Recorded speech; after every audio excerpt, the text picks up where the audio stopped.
বর্তমান বাংলাদেশ টিম যেন বসুন্ধরা কেন্দ্রিক।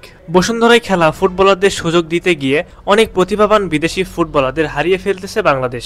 এএফসি এশিয়ান কাপ কোয়ালিফাইং ম্যাচে ঘরের মাঠে সিঙ্গাপুরের বিপক্ষে খেলতে নামবে বাংলাদেশ। প্রথম ম্যাচে ভারতকে রুখে দিয়েছে বাংলাদেশ, যার ফলস্বরূপ 1 পয়েন্ট নিয়ে গ্রুপের শীর্ষে রয়েছে বাংলাদেশ। নিয়ম অনুযায়ী শুধুমাত্র গ্রুপ চ্যাম্পিয়নরাই এশিয়ান কাপের মূল পর্বে অংশগ্রহণ করতে পারবে, আর সেই জন্যই বাংলাদেশকে আরও বেশি শক্তিশালী হয়ে মাঠে নামতে হবে। কেননা সিঙ্গাপুর মোটেও সহজ প্রতিপক্ষ হবে না। ভারতের বিপক্ষে ভালো খেলেও জিততে পারেনি বাংলাদেশ। বেশ কিছু জায়গায় দুর্বলতা লক্ষ্য করা গেছে বাংলাদেশ টিমের, বিশেষ করে ফরওয়ার্ড লাইনের অবস্থা তো যাতা। সিঙ্গাপুর মোটেও সহজ প্রতিপক্ষ হবে না বাংলাদেশের জন্য। হামজাদেরকে জিততে হলে সিঙ্গাপুরের বিপক্ষে ডোমিনেট করে খেলতে হবে, আর তার জন্য দরকার কিছু কিছু জায়গায় উন্নতি, যেমন ফরওয়ার্ড, মিডফিল্ড, ডিফেন্স।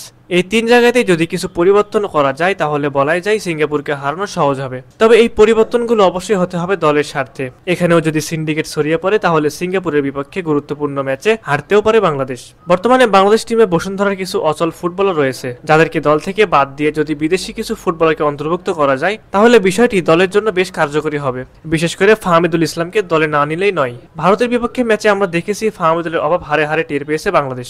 এই ছেলেটা থাকলে এত সুযোগ মিস হতো না। অথচ দেখুন, শুধুমাত্র সিন্ডিকেটের বলির পাঠা হয় বাংলাদেশ দল থেকে বাদ পড়েছে ফাহমিদুল ইসলাম। তার জায়গায় যাকে সুযোগ দিয়েছিল হেড কোচ ক্যাবরেরা, সেই ফুটবলার তো ফাঁকা পোস্টেও গোল দিতে পারেনি। অথচ সেই ফুটবলার দলেই সুযোগ পাওয়ার কথা ছিল না, কিন্তু শুধুমাত্র বসুন্ধরার ফুটবলার হয় তাকে অটো চয়েস করে রেখেছে হেড কোচ ক্যাবরেরা। এরপর যে জায়গায় পরিবর্তন দরকার তা হলো মিডফিল্ড এবং উইং পজিশনে। মিডফিল্ডে কার্যকরী অপশন হতে পারেন কুইন সুলিভান। বিশেষ করে হামজার সাথে তার জুটি হতে পারে প্রতিপক্ষের জন্য সবচেয়ে আতঙ্কের নাম। একবার ভেবে দেখুন, হামজা ও কুইন যদি বাংলাদেশের হয়ে খেলেন তাহলে কতটা শক্তিশালী হবে বাংলাদেশ। বলতে গেলে এশিয়ার ফুটবলে রাজত্ব করতে সক্ষম হবে বাংলাদেশ। হামজা তো বাংলাদেশের হয়ে খেলেছেন, কিন্তু কুইন সুলিভান বাংলাদেশের হয়ে খেলার জন্য আগ্রহ প্রকাশ করলেও আপাতত তাকে পাওয়া যাচ্ছে না। বাংলাদেশ ফুটবল ফেডারেশনের উচিত কুইন সুলিভানের সাথে আবারও যোগাযোগ করা। ফাহমিদুলের পাশাপাশি বাংলাদেশের পিওর নাম্বার 9 অথবা গোল মেশিন হতে পারেন রোনান সুলিভান। ফিলাডেলফিয়া ইউনিয়ন অনূর্ধ্ব-18 দলের জার্সিতে চলতি সিজনে এখন পর্যন্ত 6 ম্যাচে 8 গোল করেছেন রোনান সুলিভান।